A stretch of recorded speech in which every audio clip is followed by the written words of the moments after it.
At 2:17 a.m., 48 hours ago, the tribunal reconvened. Not a rumor, a record. The cosmic audit you were never told about reopened. Seals broke, ledgers turned, and a single directive thundered across dimensions like a gavel strike. Return what was taken, add interest. Silence followed. Not mercy. Authorization.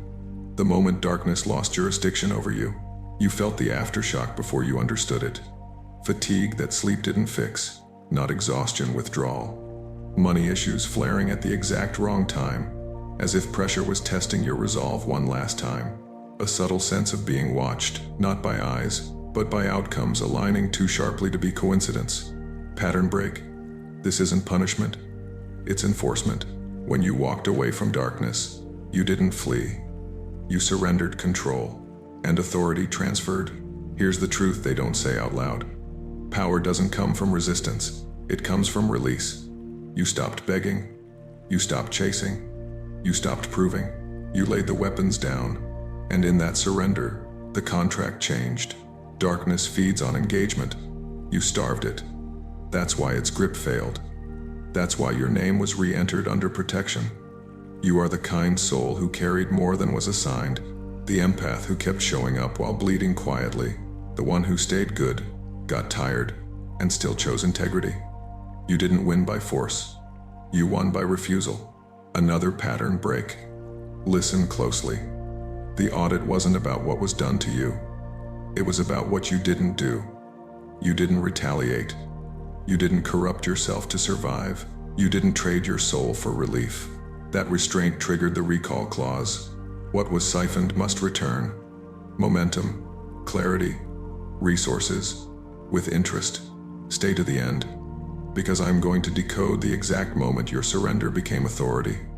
Why the pressure peaked when it did, and what recalibration is already moving toward you now.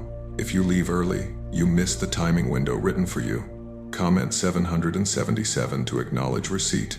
You've been carrying a kind of tired that doesn't come from lack of sleep. You close your eyes, you rest, you do everything right, and you still wake up heavy. Your body feels like it's been working overnight without your permission. Your mind runs even when you tell it to stop. And there's a quiet frustration in that, because you can't explain it to anyone without sounding dramatic. So you don't. You just keep going. You've noticed the leaks. Money slipping out in small, annoying ways. Not one big collapse, just enough to keep you alert, just enough to keep you from relaxing. A bill that appears late, a delay that costs you timing, a plan that almost works, then stalls. It's not chaos, it's precision. And that's what bothers you most. You're surrounded by people, yet somehow alone in the room. Conversations stay on the surface. When you try to explain what you're feeling, words fail or land wrong. You're misunderstood, not attacked, just unseen. Even the people who love you don't quite get it. And after a while, you stop trying to be understood at all. Your life hasn't fallen apart. That's the strange part. You're functioning, showing up, doing what needs to be done. But there's a constant sense that something is off by a few degrees, like the world shifted slightly and no one announced it. You feel it in your chest before you can name it in your mind. Something isn't wrong, but something isn't finished. Stop. Right here. Notice this. You didn't become weaker, you became quieter, because when pressure rises like this, most people react. They panic, they grasp, they rush to fix, to force, to control. You didn't. You withdrew your hands. You stepped back. You let the noise pass without answering it. And that choice is exactly why this phase feels so unfamiliar. This isn't random exhaustion. It's not burnout in the usual sense. It's not bad luck stacking up. The timing is too exact. The repetition too clean. The themes too consistent. Every disruption has been aimed at the same things. Your peace, your trust, your patience. That's not coincidence. That's targeting. You've felt it. The sense that certain pressures arrive only when you're about to stabilize. That when clarity comes close, something tries to pull you back into doubt. That when you choose rest, guilt whispers. When you choose boundaries, fear responds. It's like being tested without being told you're in an exam. And the tools used against you are old, predictable. Darkness doesn't innovate, it repeats. First came doubt. Quiet, reasonable doubt. Not loud enough to scare you, just enough to slow you. Then fear. Not panic, anticipation. Imagined consequences. What if you're wrong? What if you miss your chance? Then delay. Doors that didn't slam shut, but wouldn't open. Emails unanswered. Processes stalled. Momentum stretched thin. After that, sabotage. Small mistakes that weren't yours. Miscommunications that cost you trust. Things breaking at inconvenient moments. Not dramatic, strategic. Loneliness followed. Not isolation, absence of resonance. Being around people who can't meet you where you are. Then provocation. Old triggers resurfacing. Invitations to react, to defend, to explain yourself. Again. Guilt came next. A subtle suggestion that maybe you're selfish for choosing peace, that maybe you owe more access, more energy, more sacrifice. Finally, temptation. The shortcut. The easier path. The compromise that promised relief without growth. And here's the turning point. 2 to 6 weeks ago, you stood at a quiet crossroads. No audience, no announcement, just a moment where you could have chosen differently. You could have forced an outcome. You could have said yes to something misaligned. You could have retaliated, justified it, and no one would have blamed you. But you didn't. You walked away. Not angrily, not loudly.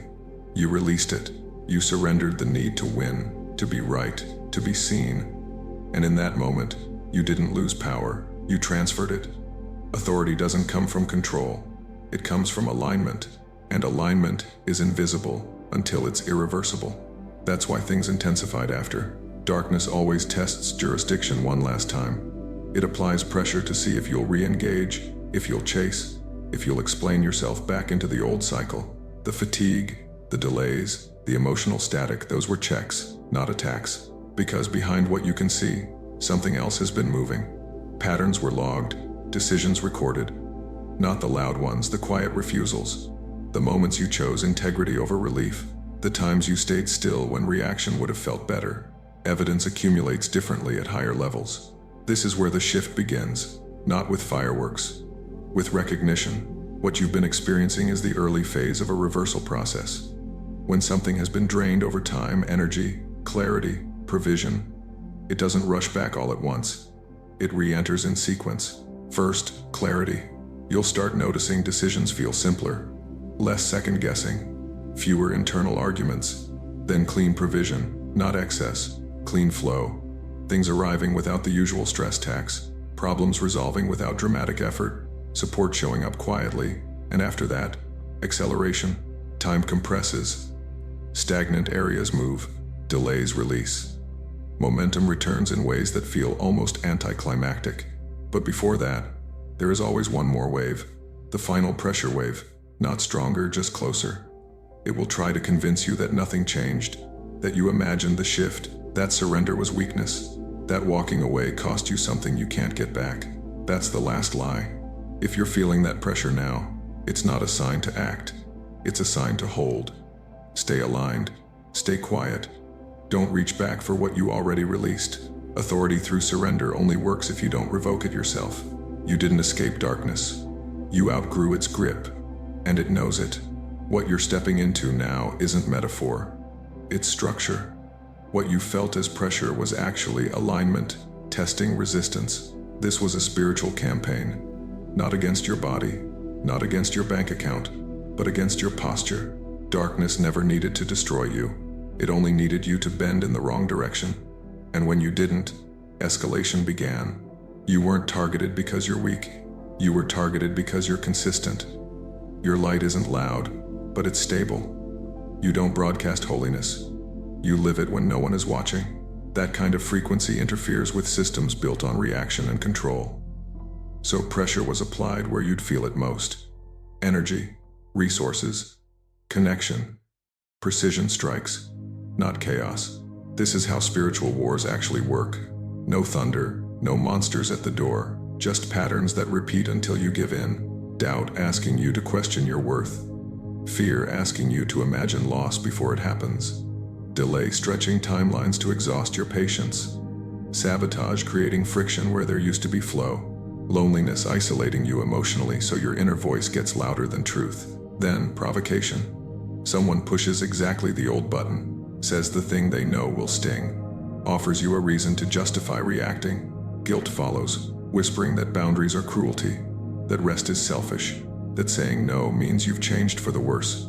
And finally, temptation. The shortcut that looks harmless, the option that would end the discomfort quickly at a cost you wouldn't see until later. Stop. This is important. Every one of these tactics has one goal: to make you abandon, surrender, and return to force, to make you re-engage where you had already withdrawn, to pull you back into proving, defending, chasing, because the moment you do, jurisdiction shifts back. Authority is always consent-based. That's why the last few weeks mattered so much. There was a window, quiet, unannounced, where the entire campaign hinged on one decision. It didn't feel holy, it felt inconvenient. You were tired, emotionally thin, possibly disappointed, and something or someone presented you with an option that looked reasonable, maybe even deserved. A way to protect yourself, to get even, to secure something quickly. You felt the pull, that tightening in your chest, that rational voice saying, just this once, no one would blame you. No one would even know. But something in you paused. You didn't take the bait. You didn't take the shortcut. You didn't harden. You didn't lie. You didn't retaliate. You didn't compromise your tone, your ethics, your center. You chose the slower path with no guarantee of outcome. And the moment you did, the war shifted phases. Because at that point, evidence was complete. In higher order systems, intent matters more than outcome. What you chose when it cost you something was logged, not emotionally, legally. The tribunal doesn't move on feelings, it moves on proof, and you provided it without knowing you were being observed.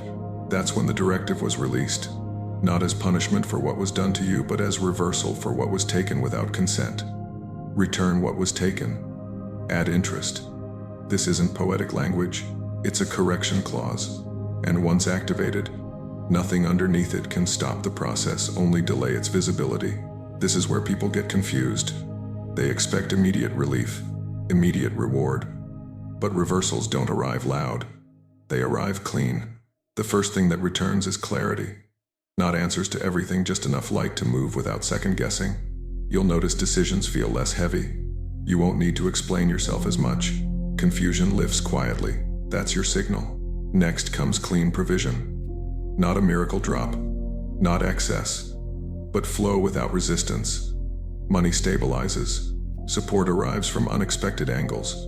Problems resolve without the usual emotional tax. You stop bleeding energy to get basic needs met. Then, acceleration. Things that were stalled suddenly move. Timelines compress. People respond. Opportunities align without chasing. You look back and realize weeks of stagnation, broken days. That's when you'll know the reversal is active. But hear this clearly. There is always a final pressure wave. It doesn't come to defeat you. It comes to test permanence. It will feel subtle, familiar. A thought suggesting you should just check the old door. A moment of doubt, asking if surrender really worked. A temptation to reach back for what you already released. Do not confuse this with a setback.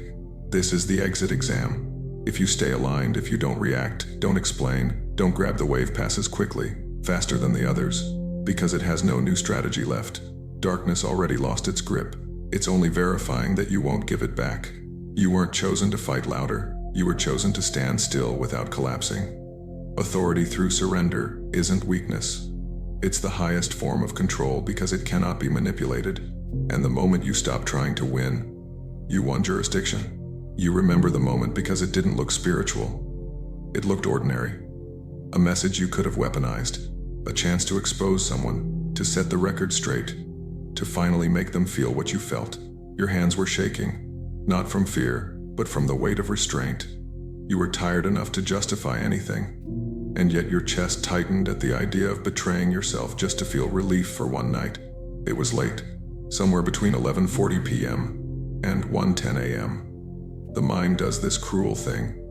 It replays the injustice in HD. It offers you 10 ways to win fast, and every one of them costs you your spirit. You could have lied cleanly. You could have taken the shortcut silently.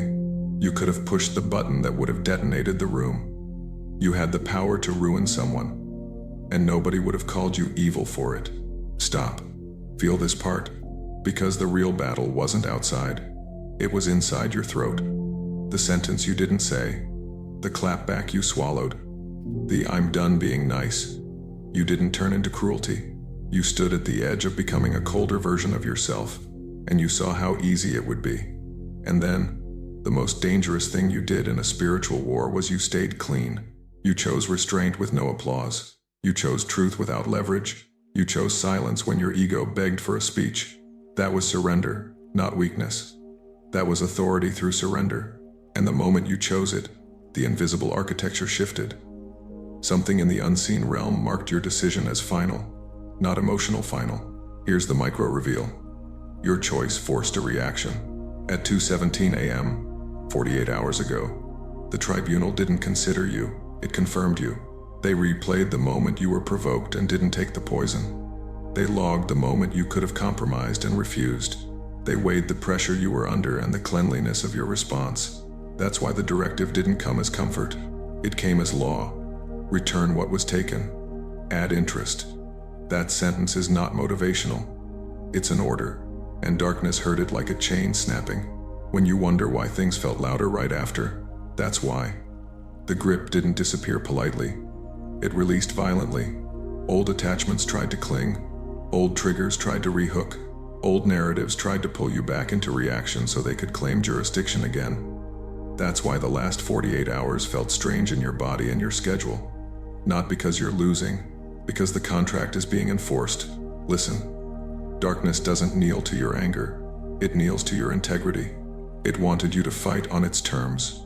Doubt, fear, delay, sabotage, loneliness, provocation, guilt, temptation. 8 doors, 1 hallway.